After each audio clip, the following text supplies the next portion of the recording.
Why did Queen Elizabeth I have black teeth? And why would anyone look at those teeth and think, I want to look like the Queen? Elizabeth I became famous for her pale face, red hairs, jewels, and carefully controlled appearance, but by the end of her life, visitors to her court noticed something very different. Her teeth were dark, yellow, uneven, and some were missing. And the strange part is that Elizabeth already knew she had a serious problem. In 1578, she was suffering from such a bad toothache that she could barely sleep. Her doctors wanted the painful tooth removed, but Elizabeth was terrified of the pain. Then Bishop John Elmer stepped in. He told the Queen that having a tooth pulled was painful, but it would be over quickly. Elizabeth still refused, so Elmer did something that would be hard to imagine today. He sat down in front of her and told the surgeon to pull out one of his own teeth. The surgeon did exactly that. The bishop had sacrificed one of his own teeth just to show Elizabeth that she could survive the procedure. And after seeing it happen, Elizabeth finally agreed to have her own painful tooth removed. But that was only the beginning. Elizabeth had a famous sweet tooth, and sugar was becoming a luxury at the English court. It was expensive, so having plenty of it was a sign that you were rich. At royal feast, sugar was used to make huge decorations. Cooks could turn sugar and almond paste into castles, animals, flowers, and other shapes just to impress the guests. Elizabeth loved these sweets, but there was a problem nobody at the time really understood. The more sugar people ate,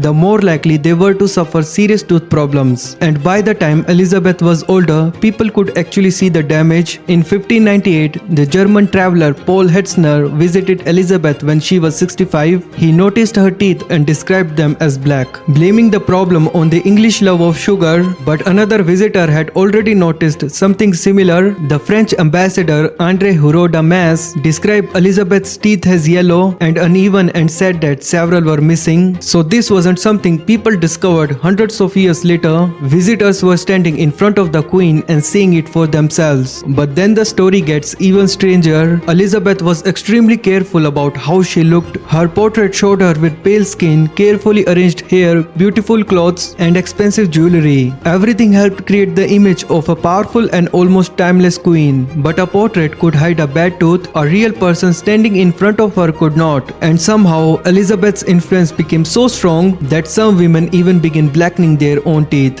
Why? Because dark teeth could also show that you had money. Sugar was expensive. If you could afford to eat lots of it, you were showing people that you belonged to the wealthy. So imagine the strange situation Elizabeth had created without even meaning to. Her love of expensive sugar damaged her teeth. Her damaged teeth became noticeable, and then some people copied the very look that showed how much sugar they could afford. Elizabeth spent years controlling the way people saw her, but there was one thing even the most carefully made royal image could not hide forever. The Queen could control her clothes, her portraits, and the image of power around her, but her teeth were telling a very different story.